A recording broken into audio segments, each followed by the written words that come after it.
Hello bachcho, let's read the question. The question says, which of the following order is correct? Four orders are given, three orders are given actually. We need to find which is the correct order. First is non-metallic character is given, and fluorine, nitrogen, carbon, silicon and gallium are there. Then oxidizing property order is given. Then of fluorine, chlorine, oxygen and nitrogen, fluorine being the highest.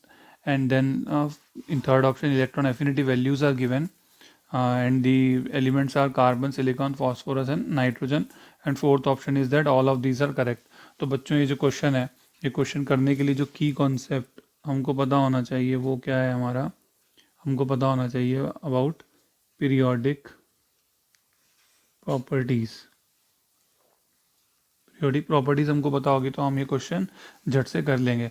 तो बच्चों देखते हैं हमें order, पहला देखते हैं हम जो पहले हमसे पूछा है फर्स्ट में, फ्लोरीन, नाइट्रोजन, कार्बन, सिलिकॉन और गैलियम का हमसे पूछा है नॉन मेटलिक कैरेक्टर। तो नॉन मेटलिक कैरेक्टर आपको पता होना चाहिए क्या होता है, इलेक्ट्रॉन लेने की पावर। ओके, क्या होता है, इलेक्ट्रॉन लेने की पावर होती है नॉन मेटलिक कैरेक्टर। तो ये जैसे हम लिखते हैं यहाँ पे फ्लो, जैसे अगर हम लिखेंगे यहाँ पे तो ये कार्बन इधर आ जाएगा, देन नाइट्रोजन, फिर आपका ऑक्सीजन आता है इधर, फिर आपका इधर फ्लोरीन आता है, कार्बन के नीचे सिलिकॉन आता है। ओके, और सिलिकॉन के पास में इधर एल्यूमिनियम आता है। तो देखोगे आप ये जो सबसे ज़्यादा जो नॉन मेटलिक है जिसकी इलेक्ट्रॉन नेगेटिविटी सबसे ज़्यादा होगी, वो सबसे ज़्यादा जो नॉन मेटेलिक कैरेक्टर भी उसका ही ज़्यादा होता है, बिकॉज उसमें इलेक्ट्रॉन लेने की पावर होती है। तो पहले तो क्या आएगा आपका, फ्लोरीन आएगा, फ्लोरीन ये सही है। उसके बाद अब देखो नाइट्रोजन है यहाँ पे, ठीक है। तो ये ऑक्सीजन तो दिया भी नहीं है, नाइट्रोजन है, तो नाइट्रोजन की इलेक्ट्रॉन नेगेटिविटी होती है 3.0 और इसकी होती है 2.5। तो ये बिल्कुल ऑर्डर सही दिया है। और सिलिकॉन और गैलियम में आप देखोगे तो यहाँ पे जो है आपका ये एल्यूमिनियम, सिलिकॉन और एल्यूमिनियम के नीचे होता है गैलियम। तो नीचे जब जाते हैं तो इलेक्ट्रॉन नेगेटिविटी क्या होती है, डिक्रीज होती है। तो ये सिलिकॉन की ऑब्वियसली इलेक्ट्रॉन नेगेटिविटी ज़्यादा है गैलियम से, तो ये वाला जो है पूरा सही है। नॉन मेटलिक कैरेक्टर का ऑर्डर यही होगा। उसके बाद सिमिलर थिंग पूछी ऑक्सीडाइजिंग प्रॉपर्टी। तो ऑक्सीडाइजिंग प्रॉपर्टी बच्चों क्या होती है, ऑक्सीडाइजिंग प्रॉपर्टी होती है, ऑक्सीडाइजिंग प्रॉपर्टी मतलब इलेक्ट्रॉन लेने की पावर। जैसे Cl है तो Cl नेगेटिव बना लेता है, ठीक है। ये Cl है, इसने एक इलेक्ट्रॉन ले लिया तो ये Cl नेगेटिव बन गया। इसने दूसरे को क्या करा, दूसरे को इसने ऑक्सीडाइज कर दिया, तो इसके अंदर ऑक्सीडाइजिंग प्रॉपर्टी है, ठीक है, खुद रिड्यूस हो गया। तो अब हमको ये बताना है कौन इजीली ऑक्सीडाइज हो जाता है। तो इसमें भी वही इलेक्ट्रोनेगेटिविटी का लॉजिक है। तो हम कैसे लिखेंगे इसको, oxygen, then nitrogen, then fluorine, और फ्लोरीन के नीचे आएगा क्लोरीन।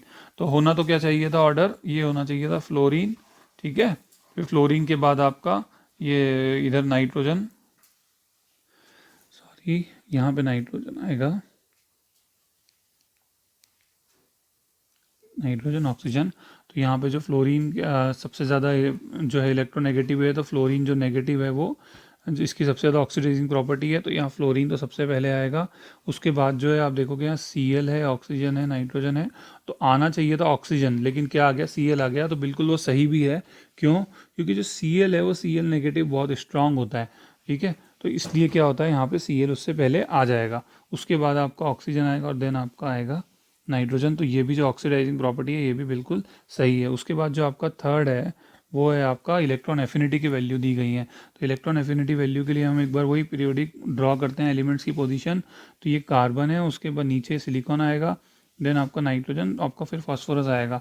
तो हमको इन चारों की इलेक्ट्रॉन एफिनिटी देखनी है। तो ध्यान रखना नाइट्रोजन जो है, अब ये इलेक्ट्रॉन एफिनिटी वैल्यू जो है ये ध्यान रखना नेगेटिव वैल्यू पूछी है, ठीक है, नहीं तो आप जो नाइट्रोजन की इलेक्ट्रॉन नेगेटिविटी पॉजिटिव में होती है, तो यू कैन से कि सर नेगेटिव नाइट्रोजन सबसे पहले आना चाहिए, नहीं, कि इलेक्ट्रॉन एफिनिटी वैल्यू नेगेटिव में ही पूछते हैं। तो सबसे ज़्यादा इलेक्ट्रॉन एनर्जी जब इलेक्ट्रॉन गेन करता है कोई एलिमेंट तो एनर्जी जो निकलती है that is electron affinity value, ठीक है। नाइट्रोजन तो उसको एक्स्ट्रा एनर्जी देनी पड़ती है तो जाके वो इलेक्ट्रॉन लेता है।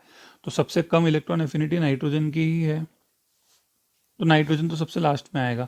उसके बाद आप देखोगे कार्बन और सिलिकॉन। तो ध्यान रखना कि जो कार्बन होता है, अब इलेक्ट्रॉन एफिनिटी जनरली जो हम ट्रेंड देखते हैं, वैसे बहुत से फैक्टर्स पे डिपेंड करती है, ट्रेंड क्या होता है कि इलेक्ट्रॉन एफिनिटी नीचे जाकर डिक्रीज होती है, लेकिन सिलिकॉन की जो इलेक्ट्रॉन एफिनिटी है वो कार्बन से ज़्यादा होती है। वाई, क्योंकि जो कार्बन है उसकी साइज़ थोड़ी सी छोटी है। ये ऊपर वाले जो सेकंड पीरियड वाले हैं इनकी साइज़ छोटी होती है, और छोटी होने के कारण क्या होगा कि जब इलेक्ट्रॉन लेते हैं तो छोटी है, तो यहाँ पे जो इंटर इलेक्ट्रॉनिक रिपल्शन होता है वो ज़्यादा हो जाता है।